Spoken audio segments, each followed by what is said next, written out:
Yeah, no, it's giving sugar mama, but with a little bit of sex appeal. So maybe I could whip this out when I'm 60. Hold on.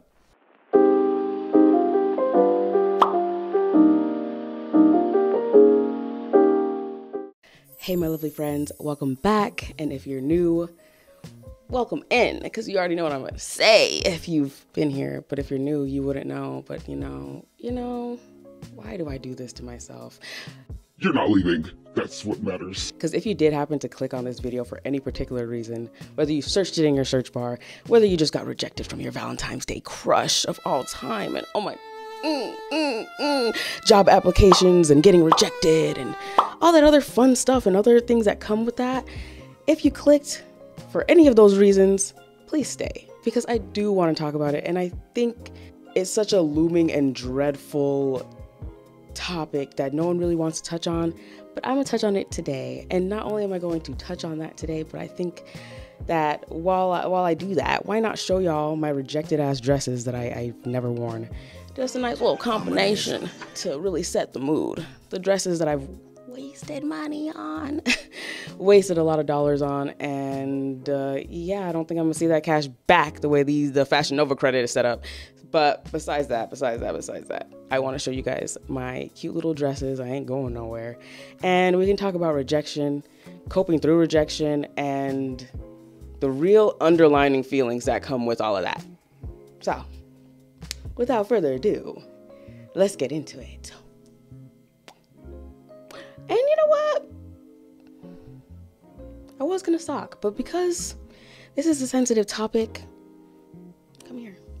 I'm gonna give you a forehead kiss. Come. If you don't want to, just tilt the screen up. But come on. All right, let's get into it. You're still getting stalked, sorry. So, rejection. I feel like the best way to truly tackle it is to address the root feelings. Because whether it was a job application, person, place, thing, you know, all those fucking nouns, shit, maybe even your cat. Rejection leaves us feeling ashamed, unworthy, vulnerable, and honestly a bit fucking stupid. Because it digs at every moment that you attempted something and were met with this dead end. And then you start wondering, like, what the fuck am I doing? What am I pursuing here? And is it meant for me? Is this what I'm meant to do? Questions start to fill your head and you start to wonder things like, am I worthy enough? Am I good enough? Is there something wrong with me?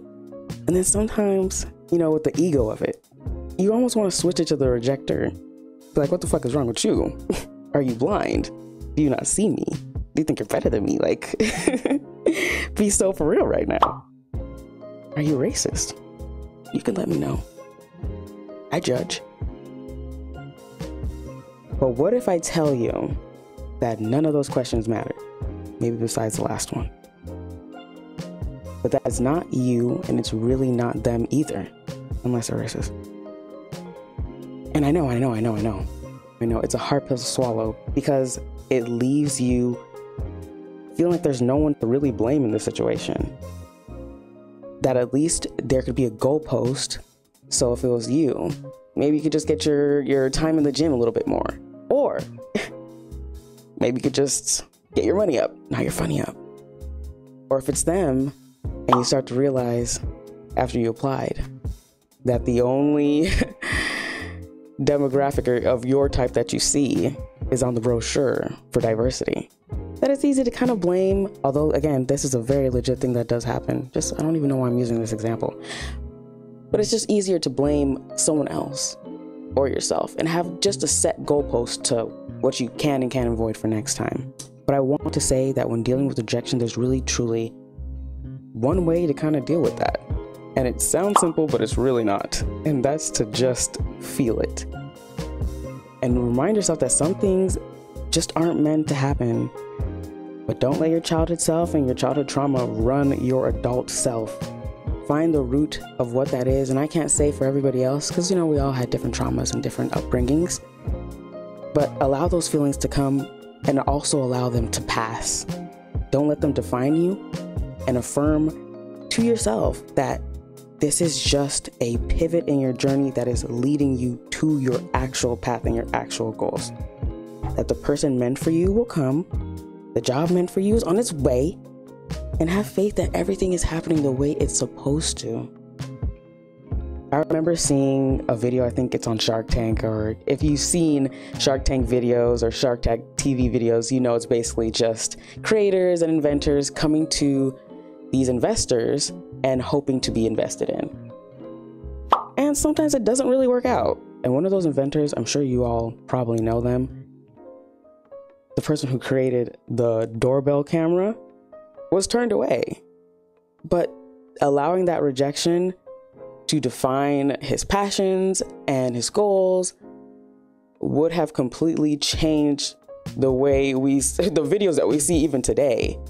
But because he kept pursuing, we have so many videos, so many evidence, so many things that are now popping up in relation to that doorbell camera. So many things that wouldn't have been seen and could possibly have led to a lot of dangerous situations, but have now been avoided due to someone just kind of pursuing what they already knew they had inside them and what they felt was right for them. So I say all that, and I use that story to basically just say to keep pushing. Keep pushing for your love, keep pushing for your passions that you have in life. And something my uncle always told me before he passed was that patience is a virtue. Things take time sometimes.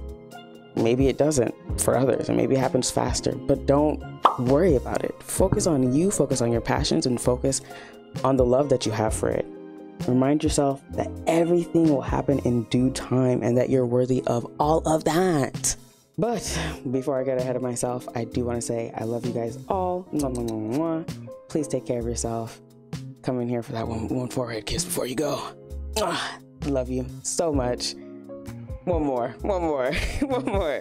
Like, subscribe, all that sweet jazz, and you're still getting socked. Bye. I'm stuck.